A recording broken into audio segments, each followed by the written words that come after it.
പറഞ്ഞു. അദ്ദേഹം തുടർന്നു, നാം കടന്നു പോകുന്നതിന് അവ തടസ്സമായിരിക്കുന്നു. ഇല്ല, അവ തടസ്സമാവുന്നില്ല. സകല ജീവജാലങ്ങൾക്കും ഈ ലോകത്തിൽ ഇടമുണ്ട്. ഈശോ ശാന്തനായി മറുപടി പറഞ്ഞു. അതെന്തായാലും ആ ഇസ്രായേൽക്കാരെ കണ്ടയുടനെ പന്നിക്കൂട്ടത്തെ മേയ്ക്കുന്നവർ ഓക്കുമരങ്ങളുടെ കീഴിലേക്ക് അവയെ ഒഴിച്ചുമാറ്റി അവർക്ക് വഴിയൊരുക്കി കൊടുത്തു.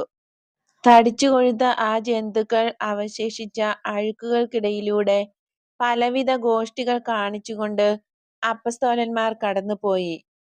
ഈശോ യാതൊരുവിധ അപ്രിയവും കാണിക്കാതെയാണ് കടന്നുപോയത്. അവിടുന്ന് പന്നിക്കൂട്ടത്തെ മേയ്ക്കുന്നവരോട് പറഞ്ഞു, നിങ്ങൾ കാണിച്ച ഔദാര്യത്തിന് ദൈവം നിങ്ങൾക്ക് പ്രതിഫലം തരും.